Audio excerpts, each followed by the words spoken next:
Reading speed के लिए भी मैंने आपको बताया था न्यूज़पेपर पढ़ना है आपको। न्यूज़पेपर में आपको एडिटोरियल पे जरूर फोकस करना है, स्पेशली जो बच्चे हिंदी मीडियम से हैं और क्लैट के पेपर में अपियर होने वाले हैं।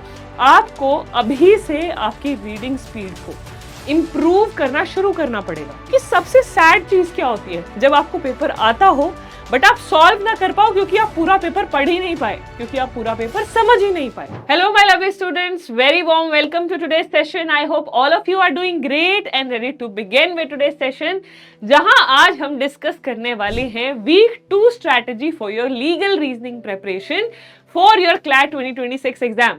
यानी कि जो भी बच्चे इस साल दिसंबर में क्लैट के एग्जाम में अपेयर हो रहे हैं, उनसे रिलेटेड मैंने सभी के साथ डिस्कस किया था कि आपकी वीक 1 स्ट्रैटेजी क्या होनी चाहिए। वीक 1 स्ट्रैटेजी में मैंने आप सबके साथ सबसे पहले डिस्कस किया था that you have to familiarise yourself with the syllabus, कि भाई क्लैट का सिलेबस क्या है, पेपर का फॉर्मेट क्या है, पेपर का पैटर्न क्या रहने वाला है। और इसके अलावा मैंने वीक 1 की वीडियो में आपको कुछ सजेशंस दिए थे। वो सजेशंस क्या थे कि सबसे पहले तो आपको सिलेबस देखना है, और सिलेबस में मैंने आपको एक चीज बताई थी, लीगल रीजनिंग के सिलेबस की अगर हम बात करें तो वो ब्रॉडली 2 हिस्सों में डिवाइडेड है।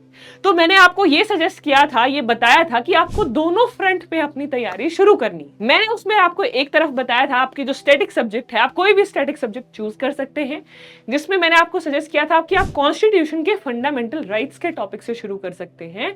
वहीं मैंने आपको ये भी बताया था, क्योंकि अगर हम प्रीवियस ईयर पेपर्स का ट्रेंड देखें तो लीगल रीजनिंग में आपके जो करंट अफेयर्स रिलेटेड टॉपिक्स हैं या जो करंट ट्रेंडिंग लीगल अपडेट्स हैं, सुप्रीम कोर्ट का कोई कंट्रोवर्शियल जजमेंट आ गया, कोई नया कानून पास हो गया, जैसे लास्ट ईयर की अगर हम बात करें नए क्रिमिनल लॉज आए थे जिससे नई पनिशमेंट्स भी ऐड हुई थी, जो हमारे एग्जिस्टिंग ऑफेंसेस थे उनमें भी कुछ बदलाव हुए थे। इसी तरीके से मैंने आप सबको सजेस्ट किया था कि आप week by week note down करो, अपने हैंड रिटन नोट्स बनाओ कि भाई करंट लीगल अपडेट्स क्या हुई हैं, कोई नया कानून तो नहीं पास हुआ, या सुप्रीम कोर्ट की कोई या किसी हाई कोर्ट की कोई कंट्रोवर्शियल जजमेंट तो नहीं आई है। वैसे ही लीगल रीजनिंग में भी मैंने आपको ये सजेस्ट किया था कि स्टैटिक में कॉन्स्टिट्यूशन का कोई भी एक टॉपिक पकड़ो, उसको अच्छे से समझो और उसके क्वेश्चंस प्रैक्टिस करो। फंडामेंटल राइट्स के लिए तो मैंने आपको ये भी सजेस्ट किया था कि आप एक चीज कर सकते हो, जो आपके PYQs हैं, प्रीवियस ईयर क्वेश्चन पेपर्स में आपको बहुत सारे ऑप्शंस देखने को मिलते हैं फंडामेंटल राइट्स के क्वेश्चंस पे। सो आई होप सभी बच्चों ने वीक 1 की स्ट्रैटेजी फॉलो की होगी, आप सभी को एक रोड मैप मिला होगा, एक पाथ मिला होगा how to begin for your CLAT legal reasoning preparation. अब वीक 2 की स्ट्रैटेजी पे बात करते हैं। तो वीक 1 का फॉलोअप मैंने आपको दे दिया, वीक 1 में शुरुआत कर दी हमने तैयारी की। अब वीक 1 की वीडियो के एंड में मैंने आपको यह भी बताया था भाई आपका जो क्लैट का पेपर है वो रीडिंग बेस्ड है। रीडिंग बहुत जरूरी है कि आपकी रीडिंग स्पीड अच्छी हो। रीडिंग स्पीड के लिए भी मैंने आपको बताया था न्यूज़पेपर पढ़ना है आपको। न्यूज़पेपर में आपको एडिटोरियल पे जरूर फोकस करना है। एडिटोरियल में क्या होता है, कई बार जजमेंट का एनालिसिस आ जाता है, कोई नया कानून आया है उसका एनालिसिस आ जाता है। उससे क्या होगा, आपको लॉ की भी अंडरस्टैंडिंग हो जाएगी और साथ साथ आपकी रीडिंग स्पीड भी इंप्रूव हो जाएगी। तो ये तीनों चीजें लीगल रीजनिंग के लिए आपको पैरेलली कंटिन्यूड रखनी है। तो वीक 2 की अगर मैं अब बात करूं, वीक 2 में भी ये तीनों चीजों को आपको फर्दर एक स्टेप आगे लेके जाना है। अब रीडिंग स्पीड की हम सबसे पहले बात करते हैं। रीडिंग स्पीड बहुत ज्यादा इंपॉर्टेंट है आपके लिए इंप्रूव करना। कई बार बच्चे होते हैं जो हिंदी मीडियम से आते हैं, इंग्लिश मीडियम में आ गए, अब उनको क्लैट का पेपर देना है, उनके लिए बहुत बड़ा चैलेंज होता है रीडिंग स्पीड को इंप्रूव करना। कोई इंग्लिश मीडियम का बच्चा है, उसके लिए मतलब मैं ये नहीं कहूंगी उसके लिए केक वॉक है, उसके लिए भी डिफिकल्ट हो सकता है, but still I would suggest, specially जो बच्चे हिंदी मीडियम से हैं और क्लैट के पेपर में अपियर होने वाले हैं, आपको अभी से आपकी रीडिंग स्पीड को इंप्रूव करना शुरू करना पड़ेगा। मान लो कोई और दूसरा बच्चा जो इंग्लिश मीडियम का है रोज 1 घंटा पढ़ रहा है, तो आपको 1.5 से 2 घंटे इंग्लिश न्यूज़पेपर पढ़ने में या कोई नॉवेल्स पढ़ने में या इंग्लिश की कोई बुक्स पढ़ने में टाइम लगाना चाहिए, जिससे कि आपकी रीडिंग स्पीड इंप्रूव हो जाए। देखो, रीडिंग स्पीड इंप्रूव होगी तो डेफिनेटली पेपर आपका ऑन टाइम कंप्लीट होगा। क्योंकि सबसे सैड चीज क्या होती है, जब आपको पेपर आता हो बट आप सॉल्व ना कर पाओ क्योंकि आप पूरा पेपर पढ़ ही नहीं पाए, क्योंकि आप पूरा पेपर समझ ही नहीं पाए। तो इसलिए बहुत जरूरी है ये समझना, बहुत जरूरी है ये जानना कि भाई रीडिंग स्पीड पेपर में बहुत बड़ा रोल प्ले करता है। तो अपनी रीडिंग स्पीड को इंप्रूव करो। दूसरा, अब हम बात करते हैं करंट लीगल अपडेट्स की। लास्ट वीक मैंने आप सबको सजेस्ट किया था कि भाई जो भी आपके करंट ट्रेंडिंग टॉपिक्स हैं उनके नोट्स बना लें। लाइकवाइज वही सेम चीज आपको इस वीक में भी कंटिन्यू करनी है। इस वीक के जो भी आपके करंट लीगल ट्रेंडिंग टॉपिक्स हैं उनको आपको नोट्स की फॉर्म में कवर करना है। अब बच्चों को ये कंफ्यूजन होता है कि हम नोट्स कैसे बनाएं, क्या एडिटोरियल का पूरा पैसेज कॉपी पेस्ट कर दें, या अगर हमने कहीं ऑनलाइन पढ़ा है तो सिर्फ वन लाइनर उसको नोट कर दें।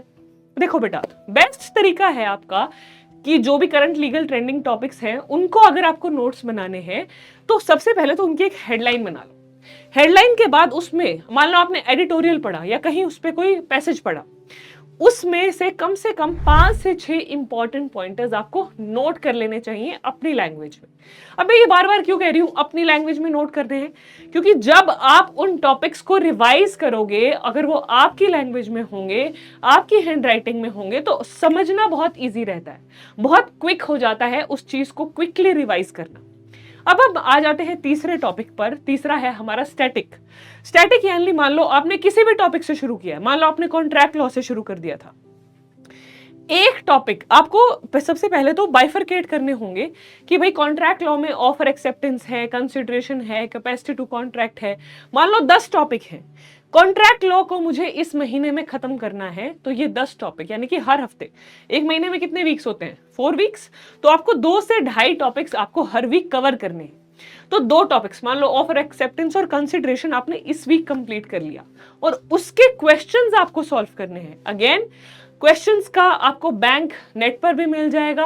क्वेश्चंस के लिए आप प्रीवियस ईयर क्वेश्चंस पर भी जा सकते हो। So any static topic you choose, आपको सबसे पहले बाइफरकेट करना है कि मुझे इस टॉपिक को कितना, कॉन्स्टिट्यूशन थोड़ा सा बड़ा है, उसमें हो सकता है आपको 1.5 महीना लग जाए। वैसे ही टॉट्स थोड़ा छोटा है, उसमें हो सकता है आप थोड़ा उसको जल्दी कवर कर लो। तो सबसे पहले आपको बाइफरकेट करना जरूरी है कि मुझे कौन से सब्जेक्ट को कितने समय में खत्म करना है। तो स्टैटिक लॉ, क्योंकि वो तो आपके सामने है, कितना सिलेबस है, कितने टॉपिक्स हैं, आप उनको डिवाइड कर सकते हो। लीगल आपका पैरेलल चलता रहेगा, लीगल अपडेट्स आपके पैरेलल चलते रहेंगे, उनके आप नोट्स बनाते रहोगे। इसके अलावा आपकी रीडिंग स्पीड पर भी आपको साथ के साथ काम करना है। तो लीगल रीजनिंग में बेटा अगर आप इन तीनों फ्रंट्स पर अच्छे से ध्यान दोगे, मन लगा के काम करोगे, तो definitely you will score excellent marks और you will score the best in the legal reasoning section. ठीक है। अब इसके अलावा लीगल रीजनिंग से रिलेटेड आपके कोई डाउट्स हो, कुछ कंसर्न्स हो, कुछ भी आप पूछना चाहते हैं, feel free to ask in the comment section. But again ये जो चीज है, वीक बाय वीक की जो स्ट्रेटेजी है, आपको भी वीक बाय वीक इसका फॉलो अप लेना पड़ेगा। जो आपने पूरा एक वीक पढ़ाई की, उसके बाद ये वीडियो देखी, अब अपना एक एनालिसिस बनाओगे कि भाई ये जो मैंने अपने लिए टारगेट सेट किए थे, क्या वो टारगेट मैंने इस वीक के अचीव किए? नहीं किए तो क्या कमी रही?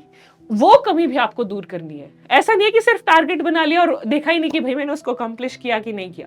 वीक शुरू होने से पहले, सपोज आप मंडे टू मंडे कर रहे हो, मंडे को आपको आपका पूरे वीक का टारगेट राइट डाउन करना है, और फिर संडे को देखना है कि आपने उसको कंप्लीट किया या नहीं किया। ठीक है। So this should be followed till your CLAT examination. So that's all about today's session. Then इसके बाद किसी के कोई डाउट है, कोई भी आपको कंफ्यूजन है regarding your CLAT preparation, regarding legal reasoning strategy preparation, feel free to ask in the comment section. So that's all about today's session. Thank you everyone. I hope you all have a great day. जल्दी मिलते हैं अगले week की strategy में, जहां पर हम further चीजों को डिस्कस करेंगे. Till then, bye bye. Take care.